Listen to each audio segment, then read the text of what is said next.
Welcome to another edition of SML Foresight. This week we'll be talking about Season 80, weeks 4 through 6. However, before we do, we're going to dig into what went right and what went not so right in weeks 1 through 3. Now for the first I told you so. The Cowboys didn't win, but Mike was able to keep the score from being totally lopsided as he stays within not only the 6 points, but within a field goal. Congratulations to me. 39%. Well, I think a lot of us were able to see it coming, but one of the best games of week 1 saw Houston go from 21 points up to overtime to finding another way to lose to Prime's lines. The consolation prize will be only losing by 3 and just sliding in under the 3.5 point spread.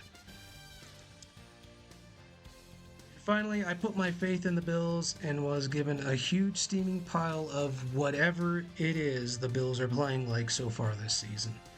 Congratulations are in order for Matt and Not Nice for not listening to me and choosing Miami.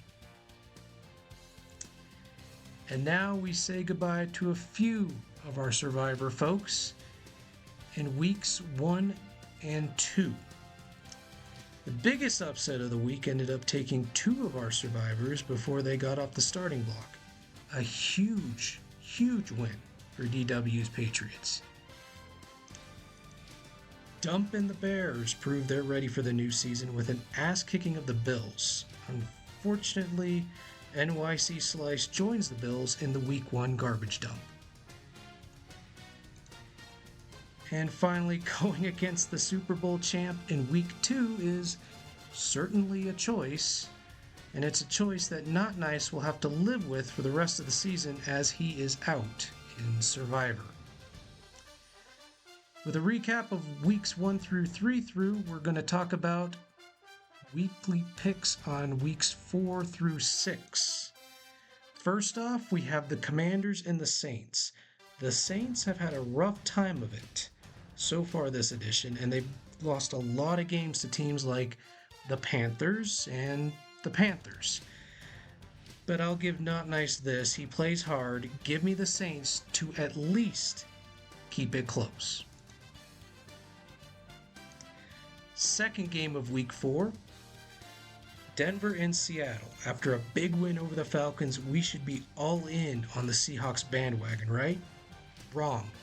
Give me the Broncos to win this one outright over Seattle and bring them down to earth just a wee bit. First game of week 5, the AFC North is on fire.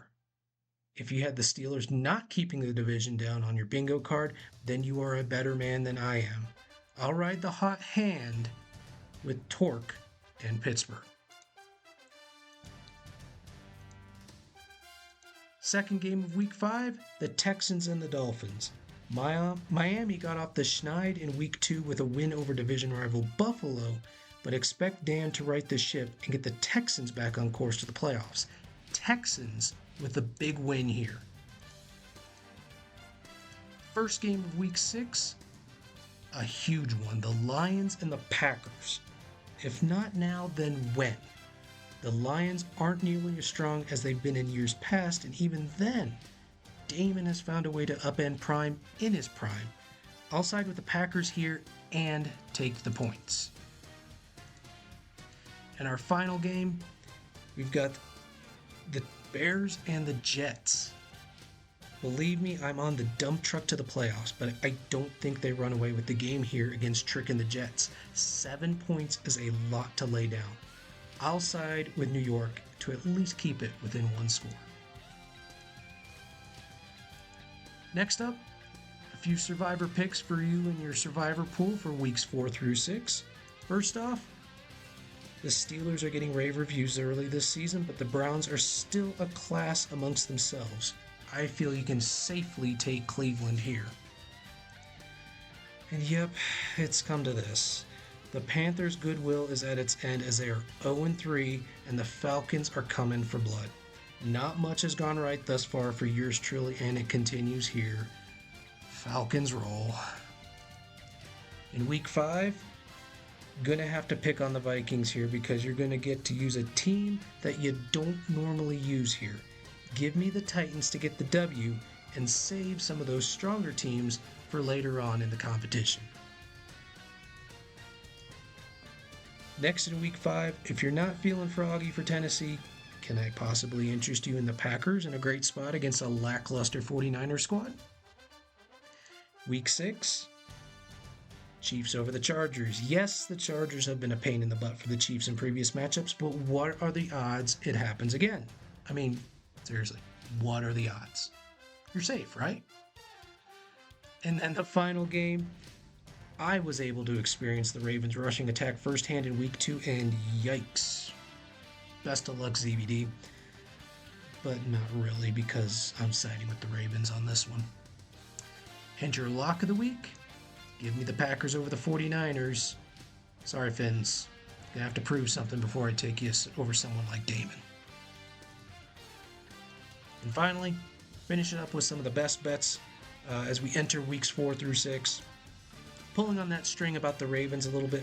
Man, they were really impressive on offense. If that continues, Meats is going to be a real challenge to Bomber in the AFC North. Well, if you had money on the Panthers being good after last season's turn of fortune, you weren't paying attention. A blistering schedule and some lackluster defense is doing the Panthers in. Time to focus on next season. Yep, we're all focused on the Cardinals and Rams in the NFC West, and then out of nowhere, boom, Doink and the Seahawks are staking their claim. However, I still see them as third best in the NFC West, NFC West.